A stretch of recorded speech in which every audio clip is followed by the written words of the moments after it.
অনেক সময় আগের কথা। একজন বাবা তার ছেলেকে নিয়ে একদিন জঙ্গলে গেলেন।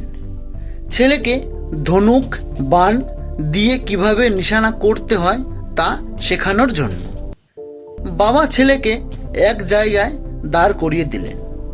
একটু দূরে একটি নিম গাছ ছিল। তিনি সেই নিম গাছকে লক্ষ্য বানিয়ে বললেন, এই জায়গায় দাঁড়িয়ে ওই গাছে নিশানা লাগাও। ছেলেটি নিজের সব শক্তি দিয়ে ধনুক টেনে তীর ছাড়ল, কিন্তু কি হলো? নিশানা লাগাতো দূরের কথা, তীরটি সেই গাছ পর্যন্ত পৌঁছালোই না, মাঝপথেই মাটিতে পড়ে গেল।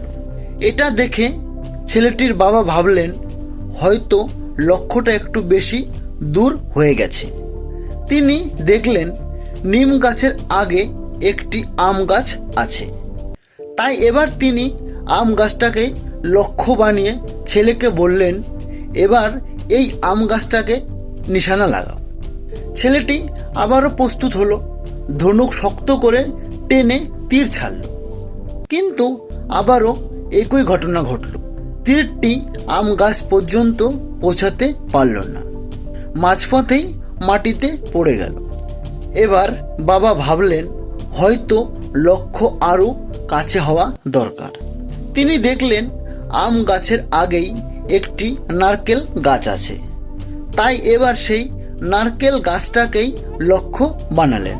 তিনি ছেলেকে বললেন, এবার এই নারকেল গাছে নিশানা লাগাও। ছেলেটি আবার তীর বের করল, লক্ষ্য স্থির করল এবং সমস্ত শক্তি দিয়ে ধনুক টানল, কিন্তু আবারও তীরটি নারকেল গাছ পর্যন্ত পৌঁছাতে পারল না, মাঝপথেই মাটিতে পড়ে গেল। এরপর বাবা চিন্তিত হয়ে যখন মাটিতে পড়ে থাকা তীর তুলতে গেলেন, তখন তিনি একটি অদ্ভুত বিষয় লক্ষ্য করলেন। যখন তিনি প্রথমে নিম গাছকে লক্ষ্য করেছিলেন, তখন তীরটি প্রায় আম গাছ পর্যন্ত পৌঁছাচ্ছিল। আর যখন তিনি আম গাছটাকে লক্ষ্য করেছিলেন, তখন তীরটি নারকেল গাছের কাছাকাছি পৌঁছেছিল। কিন্তু যখন তিনি নারকেল গাছকে লক্ষ্য করেছিলেন, তখন তীরটি তার কাছেও পৌঁছাতে পারেনি। অর্থাৎ বাবা যতই লক্ষ্যটাকে কাছে আনছিলেন, ছেলের তীরও ততই আগে মাটিতে পড়ে যাচ্ছিল। তারপর বাবা দেখলেন সেই প্রথম পিপল গাছের পেছনে আরেকটি বড় বট গাছ রয়েছে। তিনি এবার সেই বট গাছটাকেই লক্ষ্য বানালেন এবং ছেলেকে বললেন, এবার ওই গাছে নিশানা লাগাও। ছেলেটি আবারও সমস্ত শক্তি দিয়ে তীর ছাড়ল। তখন বাবা আর ছেলে দুজনেই দেখল, এবার তীরটি গিয়ে পিপল গাছ পর্যন্ত পৌঁছে গেছে। বন্ধুরা, এই গল্পটি শুধু তীর আর গাছের নয়, এটি আমাদের চিন্তা আর স্বপ্নের গল্প।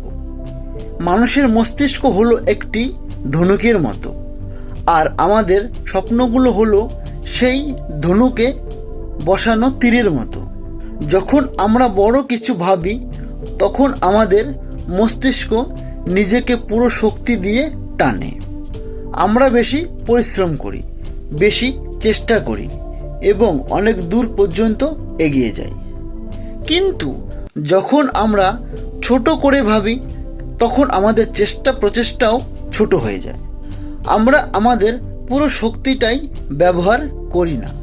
মনে রাখবেন, যদি তুমি তারার কথা ভাবো, তাহলে হয়তো আকাশ পর্যন্ত পৌঁছাবে, কিন্তু যদি তুমি শুধু মাটির কথা ভাবো, তাহলে অর্ধেক পথেই থেমে যাবে। অনেকেই বলে, এত বড় করে ভেবো না, পড়ে যাবে। কিন্তু সত্য হলো যে বড় করে ভাবে সেই বড় হয়ে ওঠে। যে ছোট করে ভাবে সে নিজের তৈরি সীমার মধ্যেই বন্দী হয়ে যায়।